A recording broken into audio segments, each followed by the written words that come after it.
આજે આપણે બનાવીશું કારેલાની એકદમ નવી જ રેસીપી। અને જે લોકો કારેલા ખાવાનું બિલકુલ પસંદ જ નથી કરતા ને તે લોકો પણ આ રેસીપી જોયા બાદ કારેલા ખાવાનું પસંદ કરશે। તો ચાલો ફટાફટ આવી કારેલાની એકદમ નવી જ રેસીપી જોઈ લઈએ। તો અહીંયા મેં આ રીતના મોટી સાઈઝના 2 કારેલા લઈ લીધેલા છે, જેને મેં 2 થી 3 પાણીએ બરાબર ધોઈને પછી તેને કોરા કરી લીધા છે। તો અત્યારે માર્કેટમાં તમને આસાનીથી એકદમ ફ્રેશ અને તાજા એવા આવા કારેલા મળી રહેતા હોય છે। તો હવે આપણે આગળ અને પાછળનો જે ડીટીયાનો ભાગ છે તેને આપણે કટ કરી લઈએ અને કારેલાને આપણે આવી રીતના ગોળ ગોળ સ્લાઇસમાં કટ કરી લઈશું। તો એકદમ મીડિયમ સ્લાઇસ એવી આની આપણે કટ કરીશું। તો અહીંયા મેં રાઉન્ડ શેપમાં આ રીતના એકદમ મીડિયમ સાઇઝની સ્લાઇસો કટ કરી લીધી છે।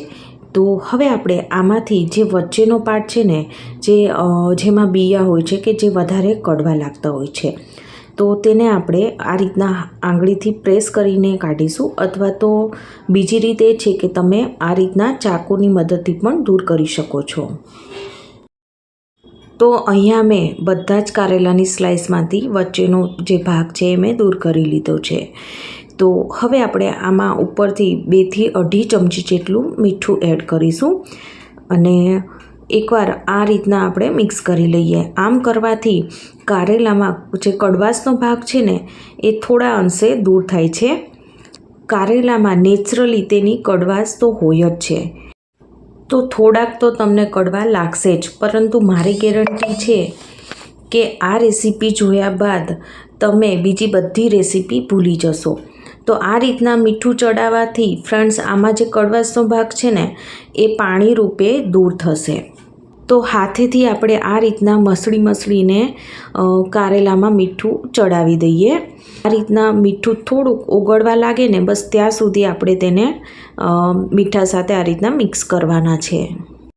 2 થી 3 મિનિટ બાદ ફ્રેન્ડ્સ અહીંયા જો કારેલા છે ને થોડાક ભીના થઈ ગયા છે, એટલે મીઠું ઓગળીને તેની ઉપર ચડી ગયું છે। તો હવે આપણે તેને એક બીજા વાસણમાં લઈ લઈએ અને ઢાંકીને તેને 15 મિનિટનો રેસ્ટ આપીશું। એટલે આમાંથી છે ને મીઠું અને કારેલાનું પાણી છે ને એ છૂટશે। 15 મિનિટ બાદ આપણે ડીશ ખોલીશું તો ફ્રેન્ડ્સ અહીંયા જુઓ, હું તમને સાઈડમાંથી તેનું પાણી છૂટેલું દેખાડી દઉં। તો આ રીતના આટલું પાણી છૂટી ગયું છે, પરંતુ હજી કારેલામાં પાણી છે। તો 2 હાથમાં લઈ આ રીતના આપણે પ્રેસ કરતા જશું અને તેમાંથી આપણે પાણી આ રીતના પ્રેસ કરીને નિતારતા જશું અને કારેલાને આપણે બીજી ડીશમાં મૂકી દઈએ। તો બસ આવી જ રીતના બીજા બધા કારેલા છે ને એમાંથી પણ પાણી નિતારી લેશું। આ સ્ટેપ કરવું એ ખૂબ જ જરૂરી છે, કેમ કે તેનાથી જ તેમાં રહેલો થોડા અંશે કડવાશનો ભાગ છે ને એ દૂર થાય છે। અને ફ્રેન્ડ્સ અહીંયા જુઓ, કારેલામાંથી છે ને આટલું પાણી નીતર્યું છે। તો જે લોકોને ડાયાબિટીસ છે ને તો તે લોકો આમાં અડધો ગ્લાસ જેટલું પાણી એડ કરીને અને પછી પીવે તો તે બહુ જ ફાયદાકારક નીવડે છે।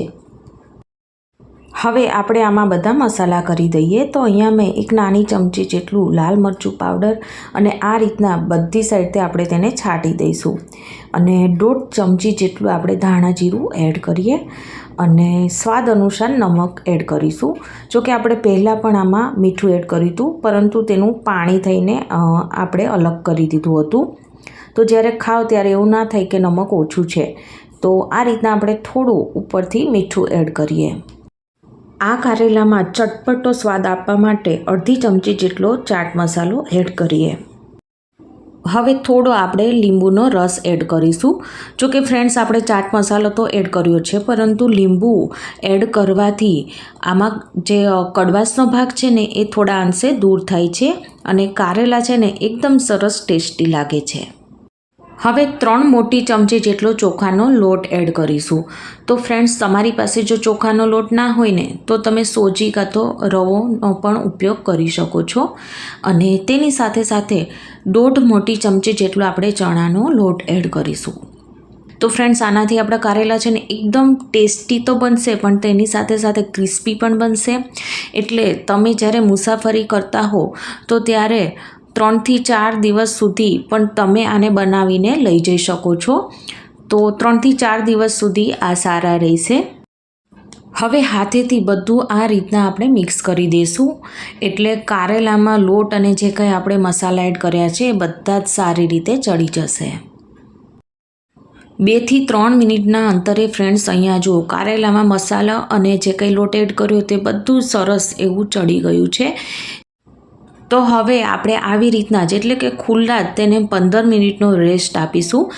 ત્યારબાદ જ આમાંથી આપણે આગળની પ્રોસેસ કરીશું.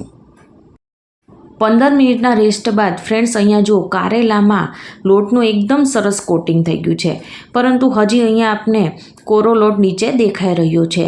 તો ગભરાવાની બિલકુલ જરૂર નથી. અહીંયા આપણે થોડું પાણી આપણે એડ કરીશું અને એકવાર હાથેથી બધું આપણે મિક્સ કરી લઈએ, એટલે જે કંઈ કોરો લોટ હશે ને એ પણ કારેલામાં સરસ ચીપકી જશે. તો અહીંયા વધારે પડતું પાણી એડ નથી કરવાનું. તો હવે કારેલામાં એકદમ સરસ એવો લોટ ચડી ગયો છે. તો હવે આપણે તેને તળી લઈએ. અહીંયા મેં પહેલેથી તેલ ગરમ કરવા માટે મૂકી દીધેલું હતું, તો તેલ પણ સરસ ગરમ થઈ ગયું છે. તો ફૂલ ગેસ ઉપર જ આપણે આ રીતના એક સ્લાઇસ મૂકતા જશું. અને અહીંયા એ વાતનું ખાસ ધ્યાન રાખવાનું છે કે ગેસની ફ્લેમ છે ને એ ફૂલ જ હોવી જોઈએ. જો ધીમો કરીને તમે તળશો ને તો તેલમાં પચપચતા હોય ને તો તેવું લાગશે. અને આ રીતના કરશો એકદમ ફૂલ ગેસ ઉપર તો એકદમ ક્રિસ્પી થઈને બહાર આવશે. અને અત્યારે પલટાવાની બિલકુલ ઉતાવળ નથી કરવાની, તે તેની જાતે જ ઉપર આવશે અને પછી જ આપણે પલટાવીશું. મેં અત્યારે તળવા માટે થોડુંક જ તેલ લીધું છે, કેમ કે આને જ્યારે આપણે બીજી વાર ઉપયોગમાં લેશું ત્યારે તે થોડોક આમાં કડવાશનો ભાગ રહી જાય છે. તો તેથી વાપરવામાં આપણે ઘણી પ્રોબ્લેમ થતી હોય છે કડવાશના કારણે. તેથી અહીંયા જેમ બને એમ આપણે તળવા માટે થોડું તેલ લેવાનું. થોડી વારમાં કારેલા જો તમને ઉપર આવી ગયેલા દેખાય છે, તો બસ આવી રીતના દેખાય ને તો હવે આપણે તેને ઝારાથી પલટાવી દઈશું.